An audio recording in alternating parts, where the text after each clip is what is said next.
Kami, SMP Negeri 2 Bukuan, akan menampilkan sebuah dangdut legenda dari Bali, yakni Jaya Prana dan Layon Sari. Jaya Prana dan Layon Sari merupakan kisah tragedi antara dua insan yang saling mencintai, tentang ego manusia dan kesetiaan seorang perempuan. Alkisah pada zaman dahulu, terdapat kerajaan kecil di ujung utara Pulau Bali bernama Kerajaan Kaliang.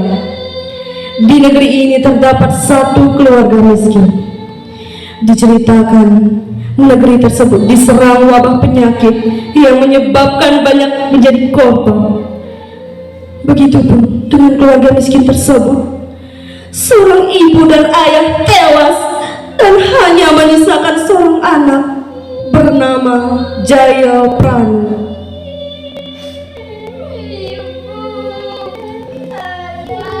Jangan tinggalkan saya. Saya tidak bisa hidup sendirian.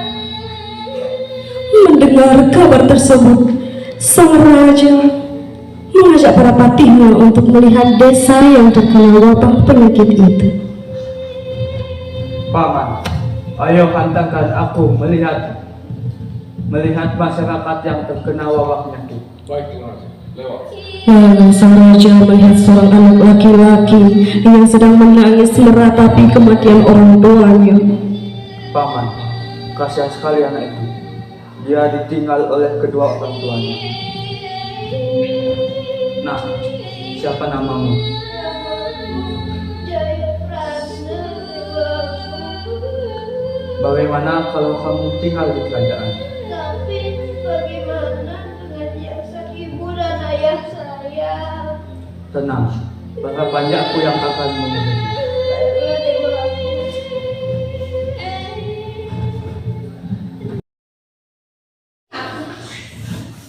10 tahun telah terlewati. Jaya Prana tumbuh dewasa. Ia menjadi pemuda yang tampan dan pandai. Banyak sekali gadis-gadis yang jatuh hati kepada Jaya Prana.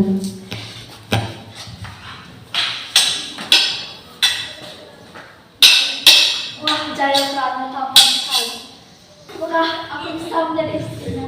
Bagaimana kamu bisa menjadi istrinya? Apalagi kamu hanya seorang dayang. Melihat keadaan tersebut, sang raja menitahkan Jaya Prana memilih gadis-gadis di kerajaan atau dari luar kerajaan untuk dijadikan istri. Paman, panggilkan Jaya Prana untuk menghadap. Baiklah, Raja. Anak Jaya Prana. Iya, Paman, engkau dipanggil untuk menghadap sang raja. Baiklah, antarkan lewat sini.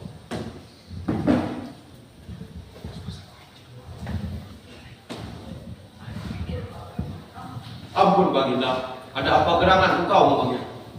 Jaya Prana, apakah kau tidak berniat untuk menikahi salah satu dayang-dayang yang ada di kerajaan ini? Ampun Baginda, bukan bermaksud aku menolak titah Baginda. Aku ingin menikah, tapi bukan dengan daya istana. Jika diperkenankan, izinkanlah aku mencari calon istri di luar istana ini. Baiklah Jaya Prana, jika itu yang kau inginkan, aku tidak bisa melarangnya. Baiklah Baginda, terima kasih. Pada keesokan harinya, Jaya Prana berjalan-jalan ke pasar untuk melihat gadis yang lalu-lalang. Tak berapa lama kemudian, tampak dari kejauhan seorang gadis berjalan melenggang dengan pakaian cukup sederhana. Si gadis berjalan di pasar sambil menunduk malu-malu.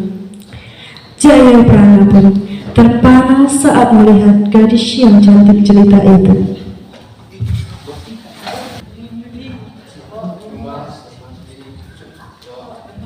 Ada apa, Pon? Oh, gadis itu sangatlah cantik. Siapa dia? Dan dari mana tadi? Aku tidak tahu, Tuan. Kalau begitu, mari kita cari tahu di belakangku. Baiklah. Setelah gadis itu berlalu, Jaya Prana segera mencari tahu perihal gadis yang cantik itu kepada orang-orang di sekitarnya. Setelah memperoleh keterangan bahwa gadis itu bernama Layan Sari, putri Jero Bendesa dari Banjar Sekar, ia pun bergegas ke istana untuk melapor kepada Raja Kalyangan. Dan setelah mendengar laporan itu, Raja Kalyangan segera menulis sepucuk surat untuk Jero Bendesa.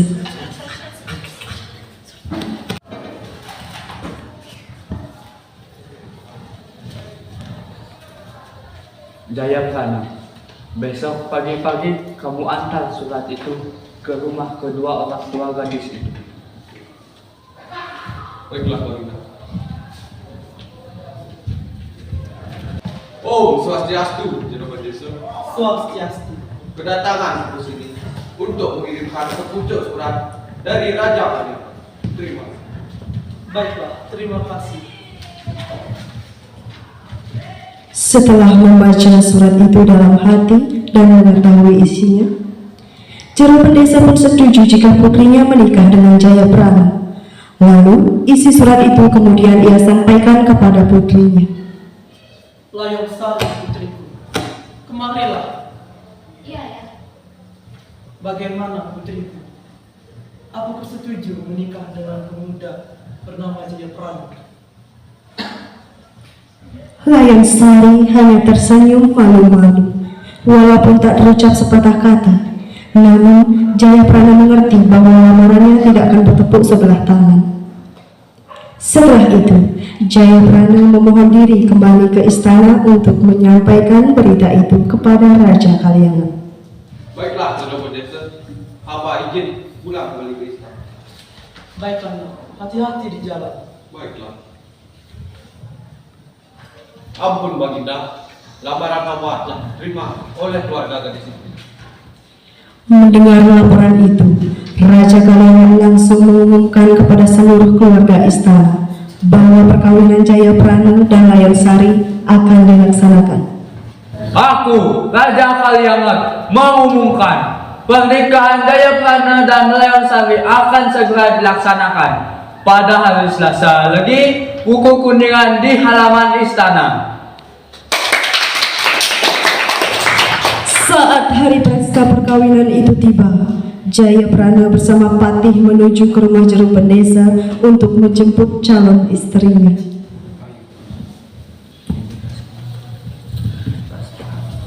Om Swastiastu, Jero Bendesa. Om Swastiastu. Kedatangan kami sini berbicara dan melaksanakan pernikahan istana.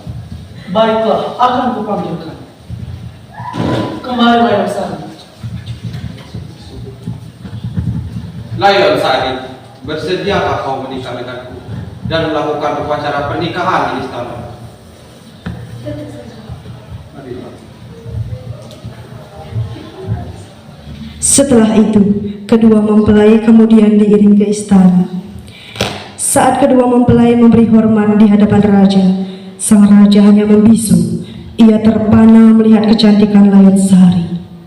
Rupanya Raja Kalyangan jatuh hati kepada istri abdinya itu.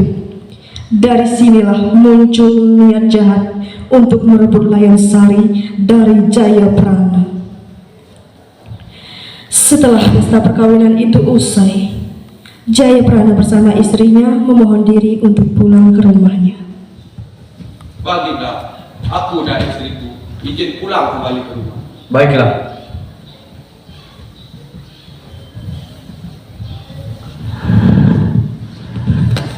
Setelah keduanya pergi, Raja Kalyangan segera mengumpulkan seluruh patihnya untuk meminta pertimbangan tentang bagaimana cara menghabisi nyawa Jayaprana secara diam-diam. Sayangku, panggilkan seluruh patih untuk menghadap. Baiklah.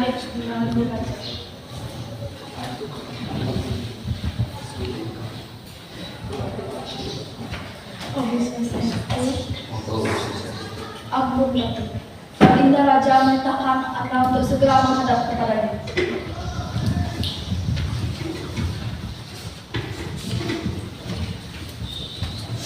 Ampun Baginda, ada apa gerangan? Hamba disuruh untuk menghadap. Jika Layan Sari tidak segera menjadi istriku, aku akan menjadi gila. Mendengar ucapan sang raja, Patih Saunggaling memberikan pertimbangan bahwa raja harus menitahkan Jayaprana ke hutan Teluk Terima untuk berburu. Ini merupakan siasat agar mereka dapat membunuh Jayaprana tanpa sepengetahuan orang lain. Tuan, hamba memiliki rencana untuk membunuh Jayaprana di hutan Teluk Terima dengan cara mengajak dia untuk berburu. Pertimbangan Patih Saunggaling pun diterima oleh sang raja. Beberapa hari kemudian Patih Saunggaling mencari Jayaprana lalu mengajaknya untuk ke hutan berburu. Anak Jayaprana, Ya, Paman. kita dititahkan untuk berburu di hutan Teluk Terima. Baiklah, kapan kita akan berangkat? Besok pagi. Baiklah, aku akan minta izin dan restu dari istri. Baiklah, kalau kau Baiklah, Paman. Istriku, aku diperintahkan oleh Raja Kaliangat untuk pergi ke hutan Teluk Terima untuk berburu. Bukan saja yang aku khawatir akan terjadi hal yang buruk pada diri. Tenanglah, aku akan baik-baik saja. Aku harus menuruti semua perintah dari Raja. Tapi kan, jika hal buruk benar-benar terjadi padamu, itu bagaimana? Tenanglah, aku akan baik-baik saja. Kematian hanya ada di tangan Tuhan. Baiklah, jika itu mau, aku akan selalu menunggu dan setia mendoakanmu. Baiklah, aku akan bersama. Keesokan harinya berangkatlah Jayaprana ke hutan Teluk Terima bersama Patih Saunggaling dan sejumlah prajurit istana. Saat mereka melewati sebuah hutan lebat, Patih Saunggaling menusuk Jayaprana dari belakang.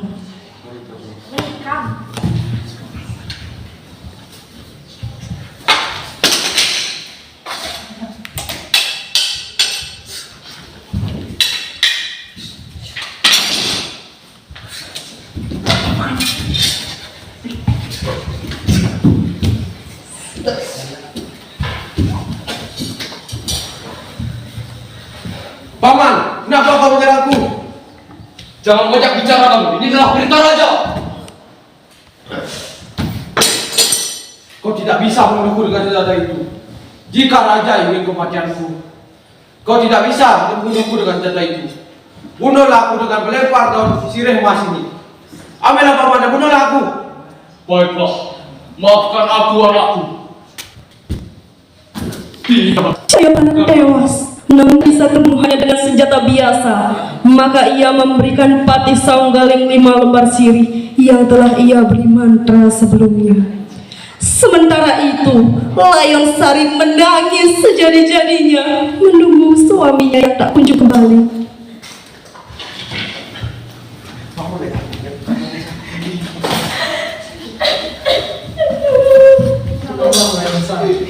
Ayah, mengapa suamiku Jayaprana belum kembali, ayah? Tenanglah, Layang Sari. Suamimu Jayaprana pasti akan kembali karena dia adalah pria yang perkasa. Benar, Layang Sari. Kita harus bersabar. Tidak, aku tidak bisa bersabar untuk menunggunya. Ayo kita ke istana dan menghadap raja. Kalau Aku begitu- ingin segera tahu keadaan suamiku, ayah. Kalau begitu, mari kita berangkat ke istana. Salam Baginda Raja. Kedatangan hamba kemari ingin menanyakan keadaan suami putri hamba Jayaprana. Wahai Dewa Agung, di manakah keberadaan suami hamba Jayaprana? Kenapa dia belum kembali, Dewa Agung? Tenanglah, Layang Sari. Mereka sebentar lagi akan sampai. Tunggulah di sana. Mari kita tunggu. Mari tunggu di sana, Sari. Tak berapa lama kemudian, Patih Saunggaling bersama rombongannya kembali ke istana untuk menyampaikan kabar palsu bahwa Jayaprana tewas dibunuh hewan buas.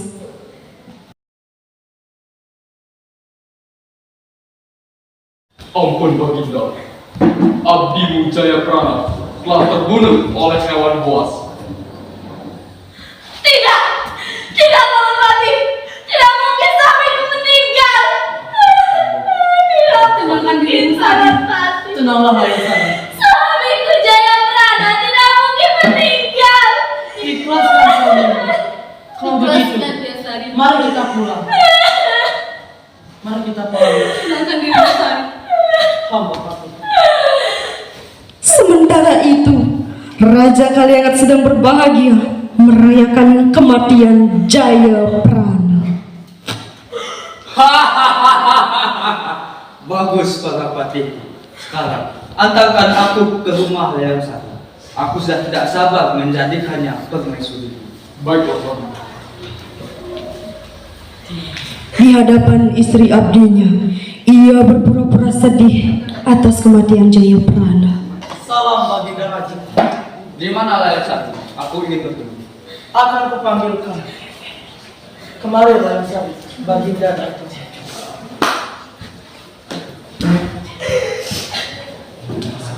Aku berduka mendengar kabar suamimu.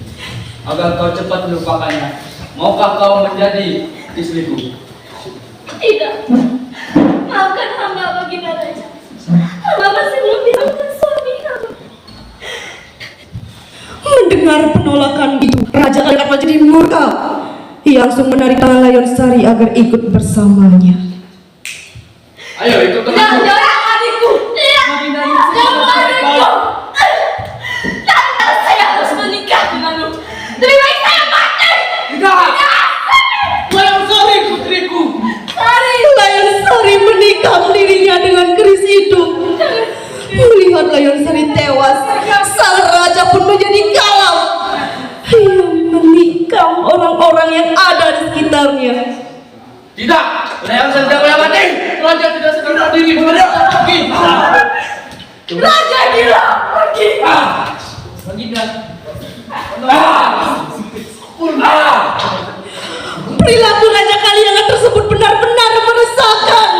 Para penggawa kerajaan menangkap sang raja dan memasukkannya ke dalam penjara.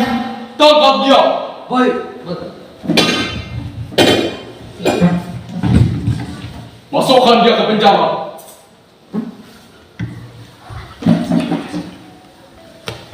Dari cerita tersebut, kita diajarkan agar tidak menjadi orang yang serakah dan orang yang egois. Dan ingat, setiap perbuatan buruk akan mendapat balasan yang sama buruknya. Maka, pikirkanlah sebelum berbuat sesuatu. Sekian tampilan dari kami ucapkan terima kasih. Kami tutup dengan Paramo Santi. Om Santi, Santi, Santi, Om.